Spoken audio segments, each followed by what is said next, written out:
I help you? Oh, it's you. You're my sister's friend. Wow, you've changed so much since I've been at school. I'm afraid this isn't the restroom. That would be further down the hall.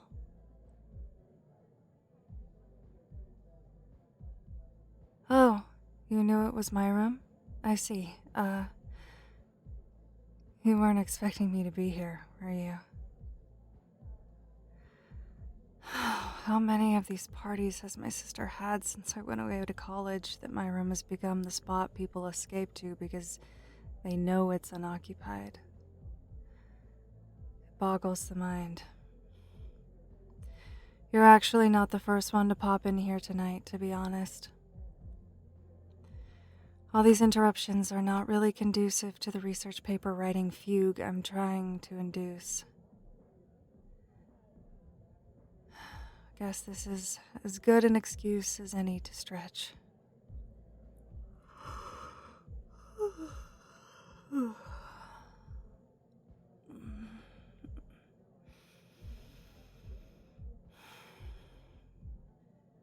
This party is going far later than I'd anticipated. Shouldn't these things be done and wrapped up by 1 a.m.? I keep wondering when the neighbors are going to call the cops to get it shut down, but then I remember how sad that would make our adorable host. Huh? Did you happen to see if she hooked up with that guy she's been talking about nonstop? Someone who likes wearing t-shirts from that local hobby shop. Oh gosh. Sorry, that's awkward. I guess you didn't know that she has a crush on you. And I just spoiled her reveal.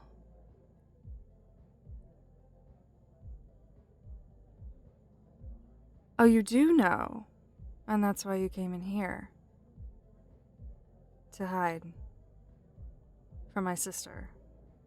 My sister, who has a crush on you and was about to confess. No offense, but you're not looking the best in my eyes right now. I know it's not really my business, but why couldn't you just hear her out? I'm sure getting it over with would make both of you feel better. I can surmise that you're not into her like that, which I'm not going to judge you for, but you could reward her act of bravery for risking your friendship to at least tell you, with a dedicated audience and a proper letdown.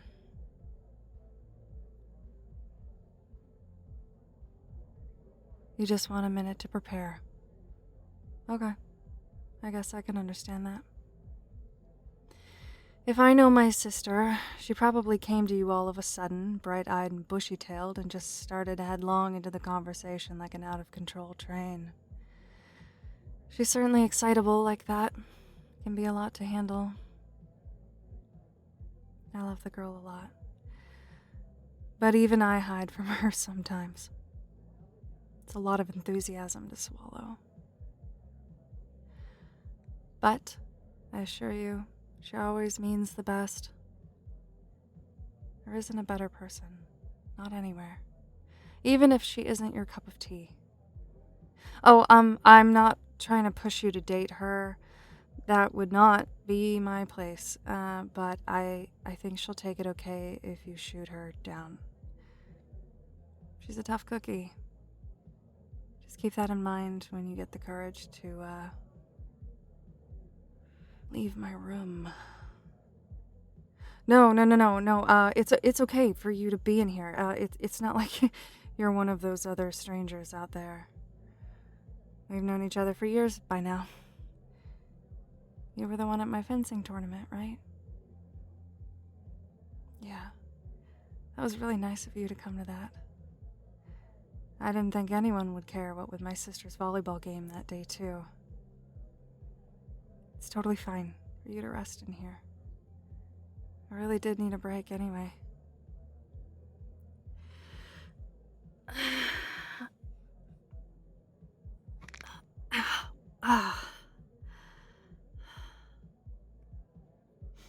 Yeah, that was my back. I guess I didn't realize it, but I've been hunched over my desk for 6 hours now working on this thing. I really should set a timer so I get up to stretch every hour or so.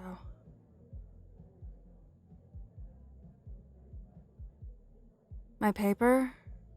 Oh, it's for my final. I'm taking this course on literature and had to write about classic minor characters and why they're integral to the stories they're in. I chose to write about, well, siblings, actually, especially in fairy tales. You know how often there is an uglier sister or weaker brother or something similar in the stories you hear about princesses or princes? I'm starting out on how that comparison is what fuels the fantastic nature of the hero or heroine, comparing them to average or below average people. And then I decided I wanted to expand and cover more of how those characters are often just as noble in personality as their sibling counterpart, perhaps even more so, as with the story of the Mushroom Princess, but they are lacking in one key element, physical attractiveness. My paper aims to bring to light how attractiveness is almost seen as a prerequisite for being an empathetic lead in the fairy tale genre, and how these minor sibling characters are a singular dose of realism. The average Joe with average looks, cruelly overlooked by luck and fate that reflect the listener. A mirrored route in a fantasy meant to relay a moral of some kind. The first blow of a fairy tale is the comparison of the listener's daily choices with those of an untouchably pure prince or princess. But the minor sibling is the nail that drives home the consequences of their lot in life. You, listener, will be forgotten, lost, and fade into nothingness in the wake of a brighter star. They serve as a literary knife. Sorry, I didn't mean to try to teach you my whole 20-page paper when you just asked the topic. And I got really dark there.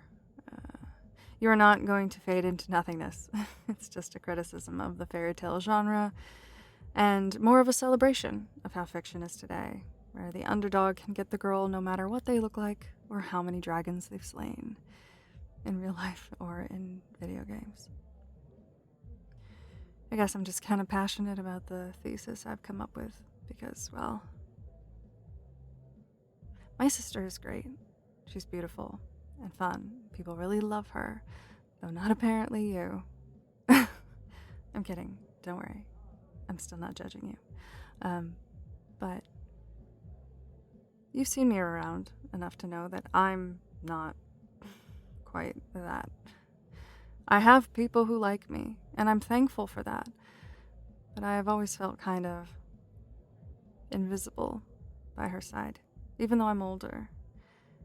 Maybe it's that middle child syndrome, huh? Our brother, whom I don't think you've met since he's a chunk older and was mostly out of the house, is bold too, adventurous, but he's so smart, and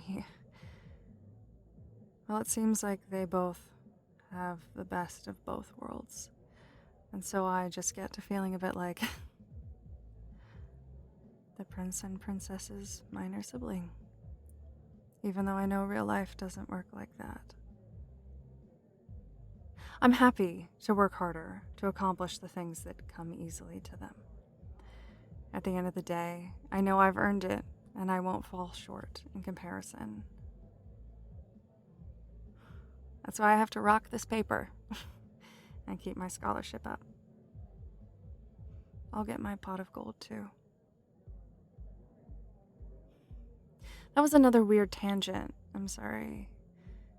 You just came in here to hide, and now we've talked more deeply than we did at that New Year's thing when my car broke down, giving you a ride back to town.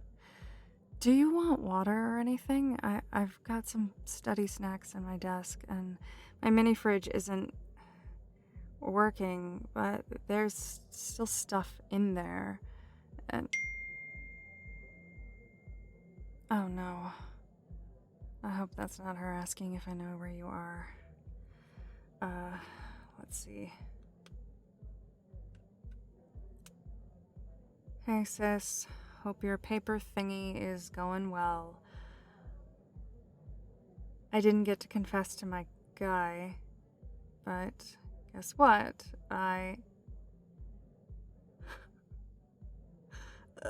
Sorry, I found a new one. He's really hot and from the volleyball team. It's fate. We're going back to his place for the after party, winky face.